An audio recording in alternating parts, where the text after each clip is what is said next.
যে আপনার আত্মপরিচয়ের শিক্ষা দিতে পারবে, যে আপনাকে পবিত্র হওয়ার শিক্ষা দিতে পারবে। গুরুর আরবি কি? মুর্শিদ, শাইখ। শাইখ আরবি শব্দ, শাইখের বাংলায় হচ্ছে গুরু। এখন ওই যে দেখবেন সৌদি আরবে থেকে যারা নাকি ওই যে ইউটিউবে ওয়াজ করে, শাইখ মতিউর রহমান মাদানি, শাইখ সালেহ আহমেদ, শাইখ কাজী ইব্রাহিম, এরা শাইখ কিন্তু এরা গুরু না। বুঝছেন কত বড় চালবাজি। শাইখ হলো আরবি শব্দ, গুরু হইল বাংলা শব্দ। আবুল হাব আরবি ভাষায় কথা কয় নাই, তাহলে আরবি ভাষা সেইটা আল্লাহর ভাষা, কাফেরও তো আরবি ভাষায় কথা কইছে।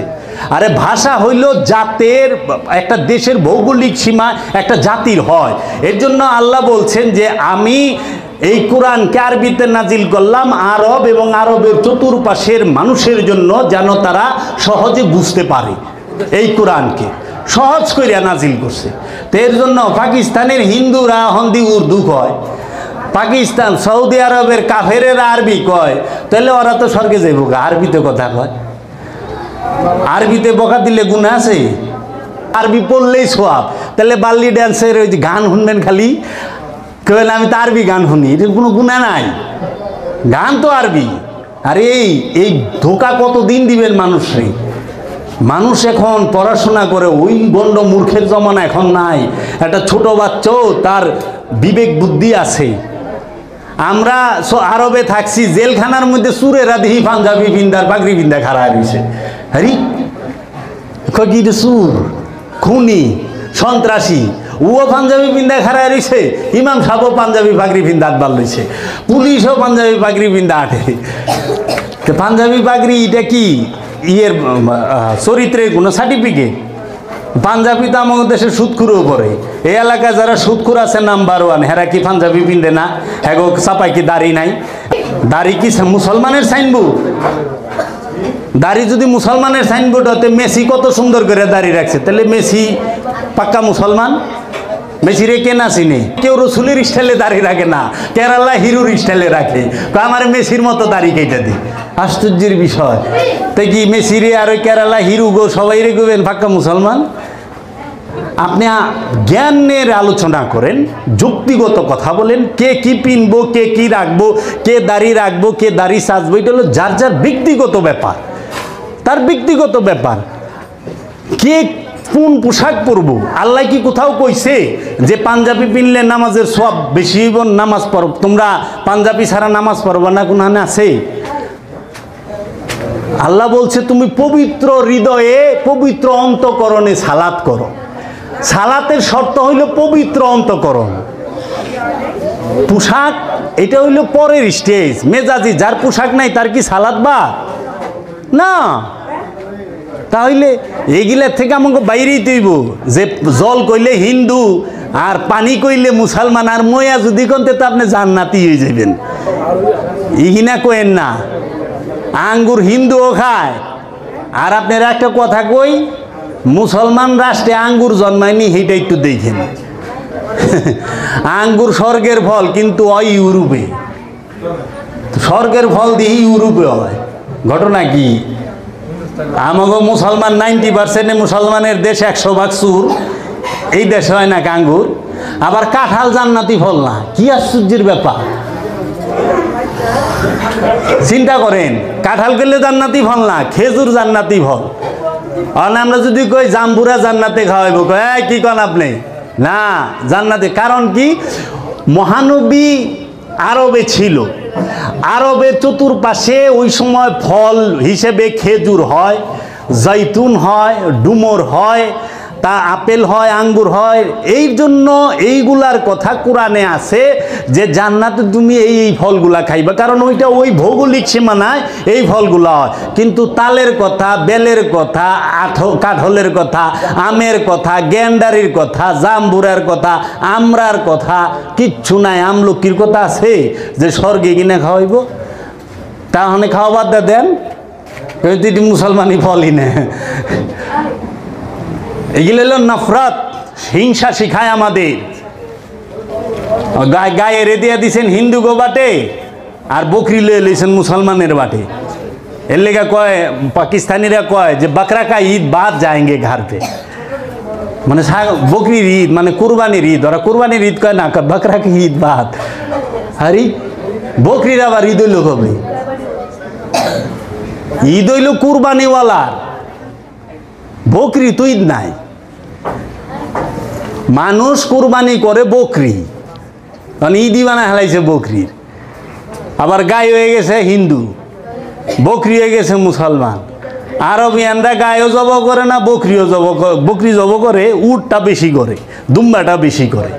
তো কাজী বাবা প্রত্যেকটা ভৌগোলিক সীমানায় তার পোশাক, তার খাবার, এগুলা ভৌগোলিক সীমা অনুযায়ী প্রত্যেকটা জাতির আলাদা আলাদা স্টাইল। বাঙালির পোশাক হচ্ছে ধুতি আর পাঞ্জাবি, এই যে ভাড়া পাঞ্জাবি কিংবা ধুতি, এই গেঞ্জি, এগুলা। আরবিয়ানগো পোশাক হলো লম্বা জুব্বা। কেন? আরবে প্রচণ্ড গরম, প্রচণ্ড গরম, প্রচণ্ড তাপ, খালি শরীরে বাইরে এলেই চামড়াটা পুইরা যাবো গা, সান বার্নে, মানে এই সূর্যের যে তাপ, এইটার তাপে ফুসকা পইরা যায়। এর জন্য এরা কি করে, লম্বা জুব্বা পইরা সবসময় স্কিনটারে সেফ রাখে, হেফাজত করে রাখে, রক্ষা করে রাখে। এর লেগে এলা রুমাল মোড়াদে থাকে। আরে আমরা যখন থাকছি তখন ডবল কাপড় মোড়া দেওয়া লাগছে, এত তাপ পুইরা জায়গা। এর জন্য তারা রুমাল মোড়াদা থাকে। ওখানে আমাগো দেশে আর ইমুন ঘুমটা মারছেন, বাসুর ঘরের নতুন বউ তো এত সুন্দর ঘুমটা মারে না। আপনি এরকম ঘুমটাতে রয়েছেন কে? এনে সূর্যেরই আছে না, এইগুলা না বাবা। আরবের পোশাক আরবিয়ানের জন্য, আমার দেশের পোশাক আমার জন্য। আল্লাহ রসুল বলছে কি, তোমার দেশকে তুমি ভালোবাসো, দেশপ্রেম হচ্ছে ফরজ, তোমার ভাষাকে তুমি ইজ্জত করো। কিয়ামতের দিন আমাকে আরবিতে প্রশ্ন করবো, এটা কই ফাইলেন আপনি? আমার আরবিতে প্রশ্ন করলে আমি উত্তর দেবো কই? আবার কই ফেরেশতায় প্রশ্ন করব। ফেরেশতায় কেমনে প্রশ্ন করব? ফেরেশতার কি স্বাধীনতা আছে? ফেরেশতার কি নফস আছে? ফেরেশতার মধ্যে রু আছে? যার নফস নাই, যার রু নাই, যার মধ্যে খান্নাস রূপী শয়তান নাই, ব্যক্তি স্বাধীনতাই নাই, সে কোশ্চেন করে কেমনে, প্রশ্ন করে কেমনে? প্রাণ থাকলেও প্রশ্ন করতে পারে না। পশু পাখি এরা প্রশ্ন করে, এদের তো প্রাণ আছে, জীবন আছে। বাঘ, সিংহ, গরু, ছাগল এরা না। মানুষ প্রশ্ন করে, কারণ মানুষকে সীমিত স্বাধীন ইচ্ছাশক্তি দেওয়া হয়েছে। এই সীমিত স্বাধীন ইচ্ছাশক্তির কারণে সে প্রশ্নও করে, উত্তরও দেয়। এর জন্য ফেরেশতা কখনো আমাকে প্রশ্ন করার এখতিয়ারই রাখে না। এইটা হইল আজগবি শরীফের কথা, কোরআন শরীফে নাই। একটা হইল কোরআন শরীফ, আরেকটা হইল হুজুর শরীফ, আরেকটা হইল আজগবি শরীফ। এই রকম আজগবি শরীফের কথা দিয়ে আমাকে ওই আজগবি কথাবার্তা দিয়ে বইরা রাখছে যে ফেরেশতারা পিটাপিটি করবো। আরে মিয়া কয় মহানবী মেরাজে যাইতেছে, 5 আসমানে না 6 আসমানে, আমি কোরআনের তাফসীরের মধ্যে পড়তাছি। কয় একজনের নামাজ পড়ে নাই দেখে এইরকম আতুর লইয়া হের মাথার মগজের মধ্যে বাইরেইতেছে, মগজ সিটটা বিটটা উঠতাছে, আবার ভালো হয় আবার পিটায়।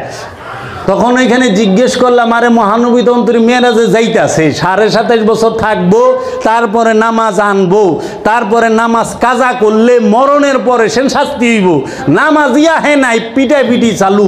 এই আজগবি শরীফের কথা কতদিন শুনবেন? অন্তত মেরাজেই যাই, এখনো মেরাজে লামাকানে পৌঁছাই নাই, 5ম আসমানে দেখে জিব্রাইল এরকম পিটাই কয় নামাজ পড়তো না, এর লেগা বলে পিটাই পারলিছে। ফেরেশতা পিটাইতে পারে? ফেরেশতার হাত আছে, ফেরেশতার পাও আছে। একটা দাড়িতে বলে 40টা ফেরেশতা ঝুলে, 70টা ঝুলে। ওই দেখছেন, কিন্তু বিরাট আলেন, 70টা খামেল বাস আলেন, 70টা ফেরেশতা ঝুলে। আজ পর্যন্ত একটাও দেখলাম না। ডেলি আশ্রয় 4-5টা দাড়ি পরে আমার। আমি দাড়ি পড়তে দেখছি, ফেরেশতা পড়তে দেখি নাই। তো কাজী আপনারা কি কন? এগুলা কোরআনের কোথাও নাই, একটা জায়গায় দেখাইতে পারবো না কেউ। এই কিনা আজগবি শরীফের কথাবার্তা, কারণ ওই জ্ঞান গবেষণাকে ঢাইকা দিছে এই ওহাবি উমাইয়া আব্বাসিয়া রাজবংশ। মুসলমান যেন জগতের বুকে উচ্চ জাতি হিসেবে মাথা তুলে দাঁড়াতে না পারে, কারণ এই আবু জাহিলের বংশ, এই সাহেবা উকবার বংশ, এরাই ইহুদির সবচেয়ে বড় দালাল। এগুলা গভীর চক্রান্ত। যারা জ্ঞানী, মুসলমানের মধ্যে যারা মহাজ্ঞানী, তাদেরকে সবসময় অত্যাচার করছে, হত্যা করছে। দেখেন আলে রসুলের সমস্ত মহাজ্ঞানীদেরকে প্রত্যেকটা আলে রসুলকে হত্যা করা হয়েছে। মাওলা আলীকে হত্যা করছে, মা ফাতেমাকে হত্যা করছে, ইমাম হাসানকে হত্যা করছে, ইমাম হুসাইন আলাইহিস সালামকে হত্যা করছে, ইমাম জৈনুল আবেদিন আলাইহিস সালামকে হত্যা করছে, ইমাম কাসেমকে হত্যা করছে, ইমাম বাকেরকে করছে, ইমাম আলী আসগর, ইমাম আলী আকবর, ইমাম আলী তাকি, ইমাম আলী নাকি, ইমাম হাসান আশকারি, সবাইকে হত্যা করছে আলে রসুলের। এবং বড় বড় আল্লাহর ওলিদেরকে হত্যা করছে, কারণ তারা মহাজ্ঞানী। এই জ্ঞানী যদি থাকে আরও জ্ঞানী তৈরি করব। এর জন্য জ্ঞানী সরায় দাও, তোমরা এমনি পুঙ্গ হয়ে যাইবা। আমাদের মায়েদেরকে বোনদেরকে ঘরে ঢুকায় দিছে, স্বামীর সেবা করবা, স্বামীর পায়ের নিচে জান্নাত। স্বামী হয়ে রয়েছে জাহান্নামী, আর বউ স্বামীর পায়ের তলে জান্নাতে থাকবো। আশ্চর্য, এই আজগবি শরীফের কথা। মায়ের পায়ের নিচে সন্তানের বেহেশত, এইটা ঠিক, কিন্তু স্বামীর পায়ের নিচে স্ত্রীর বেহেশত, আয় হায় রে কয় কি? আপনার কি মনে হয় আপনার পায়ের নিচে আপনার স্ত্রীর বেহেশত আছে? ভুলেও না, কারণ পৃথিবীর বুকে মা এবং মেয়েরা হচ্ছে বেশি ধৈর্যশীল। মায়ের জাতিটাই হচ্ছে ধৈর্যশীল। মায়ের পায়ের নিচে সন্তানের বেহেশত। এই সমস্ত হিংসা যেন আমরা না করি, আমরা জ্ঞান বিবেচনা করি। পৃথিবীর সমস্ত মানুষগুলা দেখেন জ্ঞান গবেষণায় সব জাতি উন্নত, একমাত্র আমরা কেন? এই আরবিয়ানদের, এই ওহাবিদের চক্রান্তের কারণে। খবরদার গবেষণা করো না, হাবিয়া দুজক ইংলিশ পড়ো না, হাবিয়া দুজকে যাইবা। কুটটাই পিনছসকে ফেরেঙ্গির পোশাক কইতো না? এই যে মাইক লাগাইছস এটা তো শয়তানের গলা, টেন্ডেস্টার বানাইছস এটা শয়তানের বাক্স। আচ্ছা, ফুটবল জঙ্গলির মাথা। সেই বিজয় কিসের?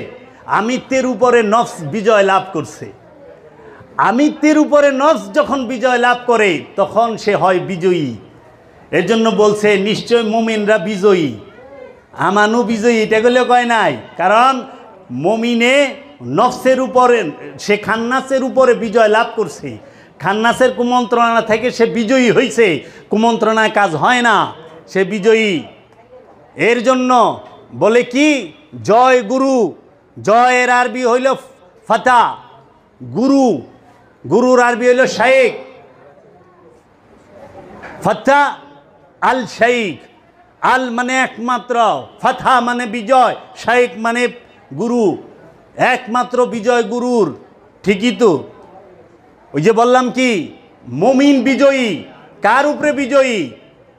খান্নাসের উপরে। রসুল রাজনীতি করবার আসে নাই, এখন রসুল অনেকে রাজনীতিবিদ বানায়, কখনোই না, এটা মিথ্যা।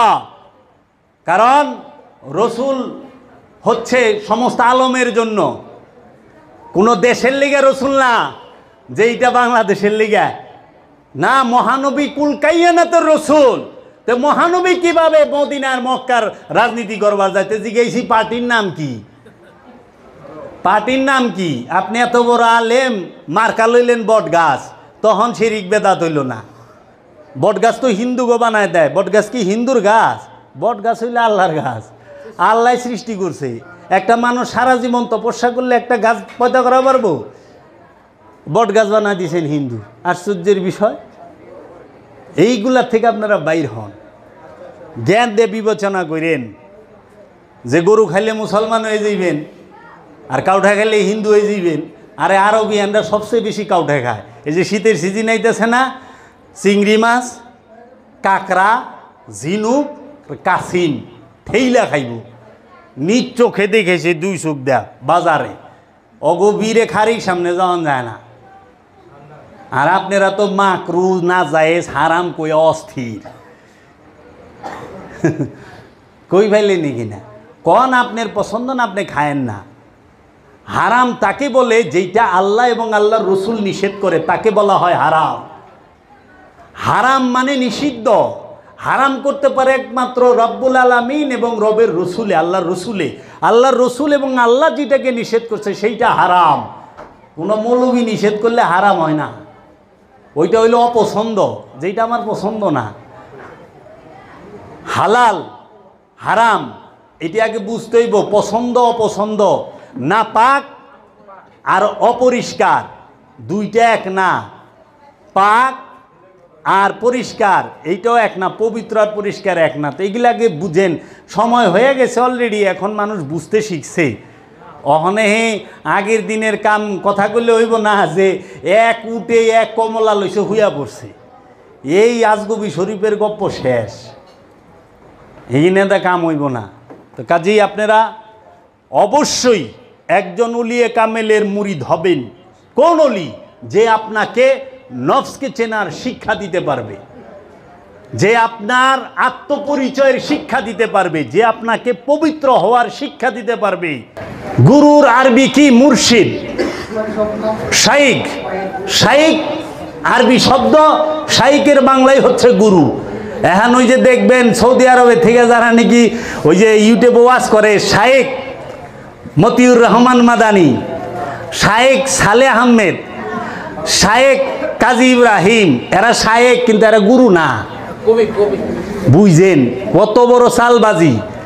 শাইখ হলো আরবি শব্দ, গুরু হইল বাংলা শব্দ, একই জিনিস। যেরকম পানি সৌদি আরবে চিল্লা মরে গেল যে তুমি পানি দাও, পানি খামো, পানি দাও, পানি, আরবিয়ান বুঝবো না, তখন বলতে হবে আতি ময়া, আনা শরাব ময়া, আনা ইফগা ময়া, তখন সে বুঝবো হ্যাঁ পানির আরবি হইল ময়া। মানে পানি পানি করে আরবে চিল্লাইলে পানি বুঝতো না। তো জয় গুরু, জয় শব্দের অর্থ হইল আরবিতে বলে ফাতহা। ফাতা শব্দের তো সুরা ফাত্তা, দেখেন বিজয় লেগে একটা কথা আছে, মূর্খ যদি চুপো থাকে তারপরও জ্ঞানী মনে হয়, আর জ্ঞানী মানুষ যদি অনেক কথা কয় তারপরও তারে মূর্খ মনে হয়। তেল লেগে অহংকার বেশিরভাগ পিসাব গুরু গঙ্গির ভাবে থাকে যে হালে আছে, হালে না বিপদে আছে। কোনটা কয়ে কোন বিপদে পড়বো? বাবা জাহাঙ্গীরের এক একটা কিতাব পারমাণবিক বোমার মতো। কোরআনুল মাজিদ একটা আয়াত আছে, বাল বরণ নাকজিফু বিল হাক্কি আলাল বাতিলে, বরণ আমরা সত্য দিয়া মিথ্যার উপরে এমন আঘাত করি যে মিথ্যাটা চূর্ণ বিচূর্ণ হয়ে যায়, মিথ্যার কোনো অস্তিত্বই থাকে না।